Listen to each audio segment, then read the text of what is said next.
Sejam bem-vindos ao canal Pro Veritate. Você está na playlist dos vídeos da obra da mística italiana Maria Valtorta, que relata toda a vida de Nosso Senhor Jesus Cristo, revelados a ela na década de 1940. Assista a esta sequência de vídeos desde o início, e receba você também as graças de conhecer melhor a vida de Jesus. Curas no Val de Betabara. Discurso em memória de João Batista. Paz a ti, mestre. Saúdam os discípulos pastores que tinham ido à frente alguns dias antes e estavam esperando além do val com os doentes que eles tinham reunido e outras pessoas ansiosas para ouvir o mestre. Paz a ti. Vocês estão esperando por mim há muito tempo? Por 3 dias. Fui retido no caminho. Vamos até os doentes. Montamos algumas tendas para dar abrigo a eles sem ir e voltar das aldeias próximas. Recebemos leite para eles de alguns de nossos amigos pastores, que agora estão lá com seus rebanhos esperando por ti. Dizem os discípulos, enquanto conduzem Jesus para um matagal, o que por si só seria uma proteção para qualquer um que se abrigasse nele. Há cerca de 20 pequenas tendas apoiadas em postes ou esticadas entre 2 troncos de árvores, e sob elas está a grande multidão triste de doentes que estão esperando, e assim que percebem quem está chegando, eles proferem o grito de sempre. Jesus, filho de Davi, tem misericórdia de nós. Jesus não quer fazê-los esperar muito tempo e aparecendo, ou melhor, curvando-se de tenda em tenda, pois sua altura não permite que ele entre em pé. Ele olha para cada um sorrindo, e seu sorriso já é uma graça. O sol brilhando atrás dele projeta sua sombra nas pequenas camas e rostos emaciados ou nos membros inertes. Ele apenas diz algumas palavras. Paz a vocês que creem. E então passa para a próxima tenda. E o grito o segue. Um grito repetido cada vez que sua frase é repetida. Um grito que é ouvido na tenda recém-saída, como se fosse o eco daquele proferido na tenda anterior. Estou curado, Hosana, o filho de Davi. E o grande grupo de doentes, antes deitados sob as tendas escuras, sai e se reúne atrás do mestre. Estão todos cheios de alegria e jogam fora seus bastões ou muletas. Enrolam-se nos cobertores das macas, agora inúteis. Tiram as bandagens que não são mais necessárias. E, acima de tudo, exultam na alegria de sua recuperação. Todos eles já foram curados, e Jesus se vira e, com um sorriso muito amoroso, diz: O Senhor recompensou sua fé. Vamos abençoar sua bondade juntos. E entoa o salmo. Aclamai o Senhor toda a terra, servi ao Senhor com alegria. Vinde à sua presença com cânticos de alegria. Saibam que Ele, o Senhor, é Deus. Ele nos fez, etc, etc. O povo segue da melhor maneira possível. Alguns, que provavelmente não são israelitas, seguem a canção com um murmúrio de seus lábios, mas seus corações cantam, como se pode ver em seus rostos. Deus certamente aceitará esse pobre murmúrio melhor do que o cântico perfeito, mas árido, de alguns fariseus. Matias diz a Jesus: Ó Senhor, quando falares com aqueles que aguardam a tua palavra, menciona o nosso João. Eu estava pensando em fazer isso porque este lugar traz de volta ao meu coração uma lembrança ainda mais viva da figura do Batista. E cercado pela multidão, ele sobe uma elevação do solo, coberta de grama fina, e começa a falar. O que viestes buscar neste lugar? A saúde dos vossos corpos, ó doentes, e ela vos foi dada. A palavra que evangeliza e a encontrastes. Mas a saúde dos vossos corpos deve preparar-vos para buscar a saúde dos vossos espíritos, assim como a palavra que evangeliza deve preparar as vossas vontades para buscar a justiça. Quão terrível seria se a saúde do corpo se limitasse à alegria da carne e do sangue, sendo em vez disso inativa em relação ao espírito. Eu vos fiz louvar o Senhor, que vos concedeu o dom da saúde, mas a vossa gratidão ao Senhor não deve terminar após o momento de exultação. E a gratidão se revela na boa vontade de amá-lo. Todo o dom de Deus não é nada, não importa quão cheio de força ativa seja, se no homem não houver vontade de recompensá-lo com o dom de seu próprio Espírito a Deus. Este lugar ouviu a pregação de João, muitos entre vocês certamente a ouviram. Muitas pessoas em Israel a ouviram, mas não teve os mesmos resultados em todos, embora João tenha falado as mesmas palavras para todos. Por que tanta diferença então? Qual é a causa disso? As diferentes vontades dos homens que ouviram essas palavras. Alguns foram realmente preparados por eles para me receber, e consequentemente foram preparados para a sua própria santidade. Outros, em vez disso, foram preparados contra mim, e consequentemente para a sua própria justiça. Eles ressoaram como o grito de uma sentinela, e o exército de espíritos se dividiu, embora apenas um fosse o grito. Alguns deles se prepararam para seguir seu líder, alguns se armaram e estudaram planos para lutar contra mim e meus seguidores. E por isso Israel será derrotado, porque um reino que está dividido em si mesmo não pode ser forte, e países estrangeiros se aproveitam disso para subjugá-lo. O mesmo se aplica aos espíritos individuais. Em cada homem há poder bom e mau. A sabedoria fala para o homem todo, mas apenas poucos homens querem que uma parte reina, apenas a boa. Ao decidir escolher apenas uma parte como rainha, os filhos do mundo são mais hábeis. Eles sabem ser completamente maus quando assim o desejam, e jogam fora as partes boas como se fossem vestimentas inúteis, enquanto poderiam opor resistência nelas. Os homens, em vez disso, que não são do mundo e que são estimulados para a luz, só com dificuldade podem imitar os filhos do mundo e jogar fora como vestimentas rejeitadas as partes más que tentam resistir neles. Eu disse que se um olho te faz pecar, ele deve ser arrancado. Se uma mão te faz pecar, ela deve ser cortada, porque é melhor entrar na luz eterna aleijado do que entrar na escuridão eterna com ambos os olhos ou mãos. O Batista foi um homem dos nossos dias. Muitos de vocês o conheceram. Imite seu exemplo heróico por amor ao Senhor e à sua alma.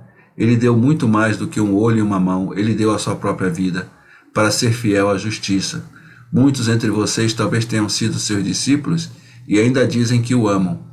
Mas tenham em mente que vocês provam seu amor a Deus e aos mestres que os levam a Deus, fazendo o que eles lhes ensinaram, imitando suas obras de justiça e amando a Deus com todo o seu ser, até o ponto do heroísmo.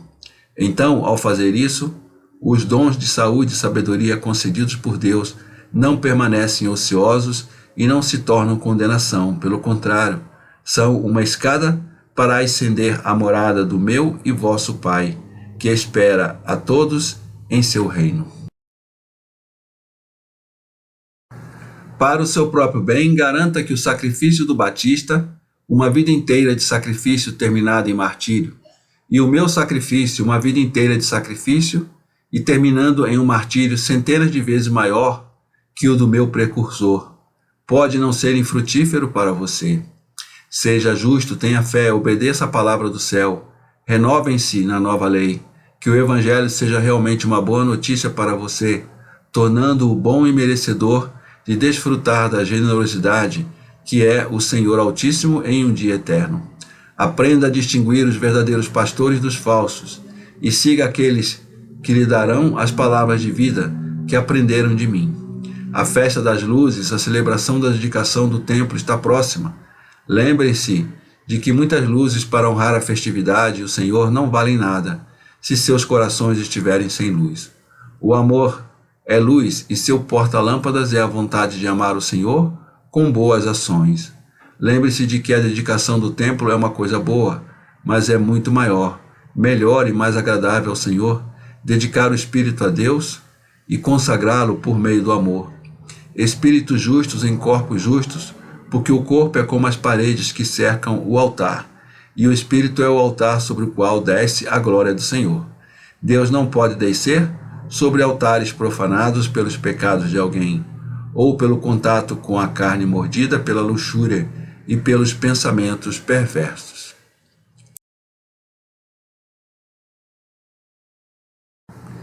Sejam bons, o cansaço de ser assim através das provas contínuas da vida é recompensado 100 vezes mais pelo prêmio futuro, e no presente pela paz que conforta os corações dos justos no final de cada dia, quando se deitam para descansar e encontram seus travesseiros livres de remorso, que é ao contrário o pesadelo daqueles que querem se divertir ilicitamente e só conseguem ser tomados por um frenesi inquieto.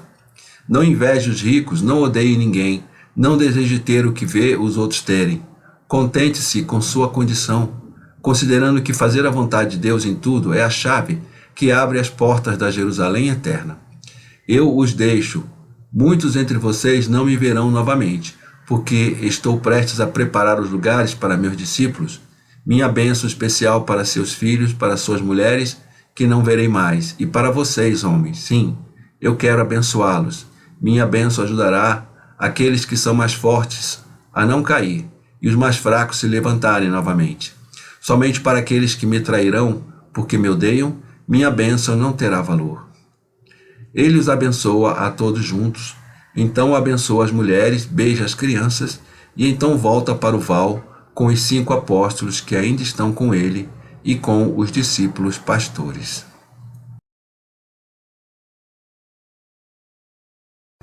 Desiluminação e tentações na natureza humana de Cristo. Eles já estão nas encostas do Monte das Oliveiras, e os 3 pares de apóstolos deixados em Jericó, Tecoa e Betânia, estão novamente com o Mestre. Mas Judas de Queriote ainda está ausente, e os apóstolos estão falando em voz baixa sobre ele. Jesus está infinitamente triste. Os apóstolos notaram isso, e estão dizendo uns aos outros: é certamente por causa de Lázaro.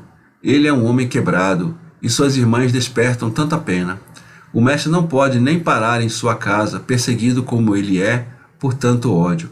Teria sido um grande consolo para o homem doente, suas irmãs e também para o mestre. Não consigo entender por que ele não o cura, exclama Tomé. Também seria justo, um amigo, ele ajuda tanto, um homem justo, murmura Bartolomeu. Ah, com relação à justiça, ele é justo de fato. Acho que você se convenceu disso nesses últimos dias, diz o Zelote a Bartolomeu. Sim, isso é verdade, e também o que você insinua é verdade. Eu não estava muito convencido de sua justiça, por causa de sua familiaridade com os gentios, por causa da educação que receberam de seu pai, que era muito, eu diria, inclinado a ceder a novas formas de vida diferentes das nossas. A mãe deles era um anjo, diz Simão Zelote decididamente. Talvez seja essa a razão pela qual eles são justos. Vamos ignorar o passado de Maria. Ela agora está redimida, diz Filipe. Sim, mas tudo isso me deixou desconfiado. Agora estou realmente convencido e estou surpreso que o mestre... Meu irmão sabe como avaliar os méritos dos homens. Nós também sofremos por muito tempo de um ciúme humano natural, porque vimos que os estranhos eram mais gratificados do que os membros de nossa família. Mas agora entendemos que o erro estava em nossa maneira de pensar e que ele estava certo. Consideramos seu comportamento como sendo indiferente e como uma depreciação e incompreensão de nosso valor. Agora entendemos, ele prefere atrair para si aqueles que são deformados e informes. Ele, com seus meios infinitos, seduz as almas que são mais miseráveis e remotas e, portanto, mais expostas ao perigo. Você se lembra da parábola da ovelha perdida? A verdade, a chave para sua maneira de se comportar está nessa parábola. Quando ele vê suas ovelhas fiéis segui-lo ou ficar onde ou como ele deseja, seu espírito está em paz e ele faz uso dessa paz para perseguir as ovelhas perdidas. Ele sabe que o amamos, que Lázaro e suas irmãs o amam, que as mulheres discípulas e os pastores o amam, e por isso ele não perde seu tempo conosco, com nenhuma prova especial de amor. Ele sempre nos ama. Ele nos tem em seu coração o tempo todo. Nós mesmos entramos nele e não queremos sair dele. Mas os outros, pecadores, aqueles que são enganados, ele deve correr atrás deles. Ele tem que atraí-los para si com amor, milagres e seu poder. E ele faz isso. Lázaro, Maria e Marta continuarão a amá-lo mesmo sem um milagre, diz Tiago de Alfeu. Isso é verdade, mas o que ele quis dizer com sua última saudação? Você o ouviu dizer: o amor do Senhor por você será revelado na proporção do seu amor. E lembre-se de que o amor tem duas asas para ser perfeito. E quanto mais ilimitadas elas forem, mais perfeito será o amor, fé e esperança, diz André. Claro, o que ele quis dizer? Vários deles perguntam. Há silêncio. Então Tomé, com um suspiro profundo, conclui um discurso interior próprio. Mas sua boa paciência nem sempre ganha redenções. Eu também sofri às vezes por causa das predileções que ele mostra por Judas de Queriote. Predileção? Eu não acho. Ele o repreende como faz com qualquer um de nós, diz André. De acordo com a justiça, sim, mas considere quanta mais severidade esse homem mereceria. Isso é verdade. Bem, eu sofri muitas vezes por causa disso, mas agora percebo que ele certamente faz isso porque ele é o mais imperfeito entre nós. O mais miserável, você deve dizer, Tomé, o mais miserável. Você acha que sua tristeza, e ele aponta para Jesus que está caminhando à frente deles, sozinho, absorto em sua dor, é causada pela doença de Lázaro e pelas lágrimas de suas irmãs? Eu digo que é causada pela ausência de Judas. Ele esperava ser encontrado por ele no caminho quando ele fosse para Betânia. Ele esperava encontrá-lo pelo menos em Jericó, Tecoa ou quando ele voltasse para Betânia. Agora ele não espera mais. Ele agora tem certeza da maldade de Judas. Eu o observei o tempo todo e notei que seu rosto parecia completamente desolado quando você, Bartolomeu, disse: Judas não veio, diz Tadeu. Mas ele está ciente dos eventos antes que eles aconteçam. Tenho certeza disso, exclama João. De muitos, não de todos eles, acho que seu pai esconde alguns deles dele, por piedade, diz o Zelote. Os 11 estão divididos em 2 partidos. Alguns concordam com uma versão, alguns para o outro, e cada um expõe suas razões apoiando as suas. João exclama: eu não quero ouvir nenhum dos dois, nem mesmo a mim mesmo. Somos todos homens pobres e não conseguimos ver as coisas direito.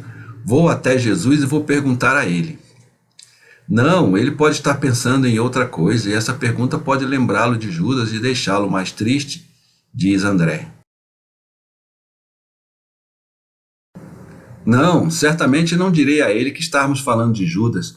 Vou perguntar a ele, sem nenhuma referência. Vá então, isso pode ajudá-lo a tirar sua mente de pensamentos tristes. Você não vê como ele está triste? Diz Pedro empurrando João. Eu vou. Quem vem comigo? Vá sozinho, ele fala com você sem reservas, e então você nos dirá. João vai. Mestre, João, o que você quer? E Jesus, com um sorriso que ilumina seu rosto, abraça seu apóstolo mais querido com um braço, segurando-o perto de si enquanto caminha. Estávamos conversando entre nós e estávamos incertos sobre uma coisa, isto: se tu conheces todo o futuro ou se parte dele está oculta de ti. Alguns de nós disseram uma coisa, outros outra. E o que você disse? Eu disse que a melhor coisa era perguntar a você. E então você veio, você fez a coisa certa. Isso dá a você e a mim a oportunidade de desfrutar de um momento de amor. Só que agora, raramente podemos ter alguma paz. É verdade, como eram lindos os primeiros dias. Sim, para os homens que somos nós, eles eram mais lindos. Mas para o Espírito que está em nós, estes dias são melhores, porque a palavra de Deus é mais conhecida e porque sofremos mais. Quanto mais se sofre, mais se redime, João. Então, embora nos lembremos dos dias felizes, devemos ser mais afeiçoados a estes que nos entristecem e, através da tristeza, eles nos dão almas. Mas eu responderei à sua pergunta. Ouça, eu sei como Deus e eu sei como homem. Eu sei dos eventos futuros porque estou com o Pai desde antes do tempo e vejo além do tempo. Como um homem livre de imperfeições e limitações relacionadas ao pecado e aos pecados, tenho o dom da introspecção dos corações. Tal dom não se limita somente ao Cristo, mas em diferentes graus está em todos aqueles que, tendo alcançado a santidade, estão tão unidos a Deus que se pode dizer que não agem por si mesmos, mas pela perfeição existente neles. Então posso responder a você que, como Deus, estou ciente do futuro dos séculos, e como um homem justo conheço o estado dos corações. João está pensativo e silencioso. Jesus o deixa sozinho por um momento, então diz: por exemplo, agora vejo este pensamento em você. Então meu mestre conhece exatamente o estado de Judas de Queriote. Oh, mestre! Sim, eu sei e continuarei a ser seu mestre, e gostaria que vocês continuassem a ser seus irmãos. Santo mestre, mas você realmente sempre sabe tudo? Veja, às vezes dizemos que não é assim, porque você vai a lugares onde encontra inimigos. Antes de ir, você sabe que os encontrará, e você vai lá para combatê-los com seu amor, para fazê-los amar, ou você não sabe, e vê seus inimigos somente quando eles estão na sua frente e você lê seus corações. Uma vez você me disse, você estava muito deprimido mesmo então, e sempre pelo mesmo motivo. Você disse que você era como alguém que não pode ver.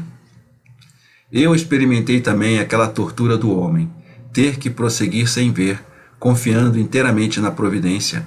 Eu devo estar familiarizado com tudo o que pertence ao homem, com exceção do pecado consumido.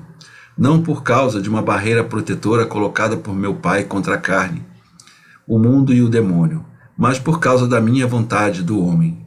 Eu sou como você, mas tenho uma força de vontade mais forte do que você.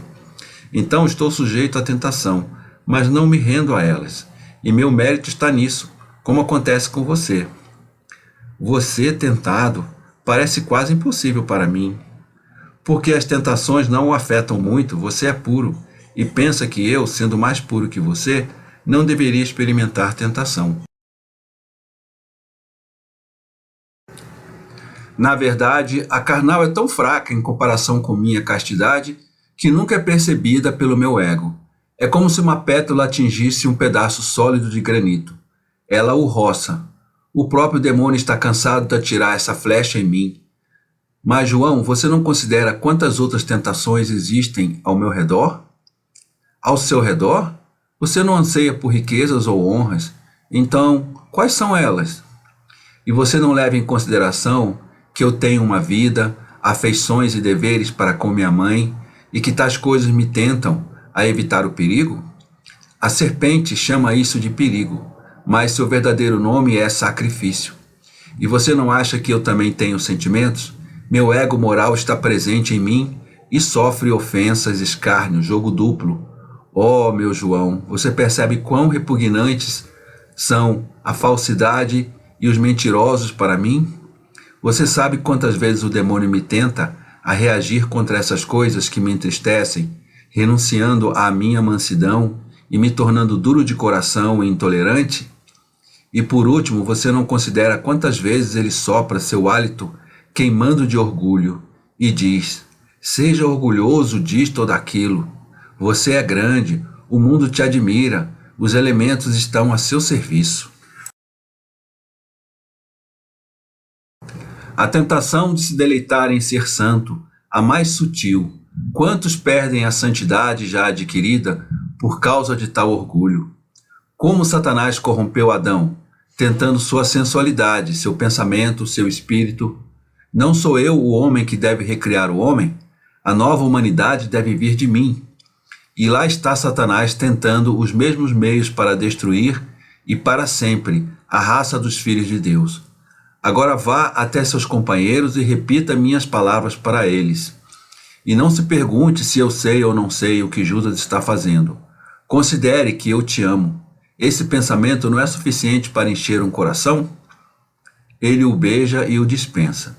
E quando ele está novamente sozinho, ele levanta os olhos para o céu, que pode ser visto através dos ramos das oliveiras, e diz com uma voz lamentosa: Pai, concede-me ao menos isto, para que eu possa esconder o crime até a última hora, para evitar que meus amados discípulos manchem suas mãos com sangue.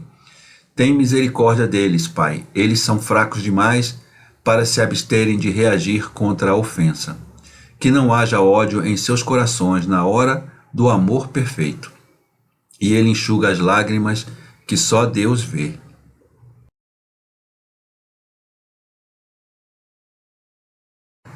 Inscreva-se no canal, ative as notificações, dê o seu like, comente e compartilhe.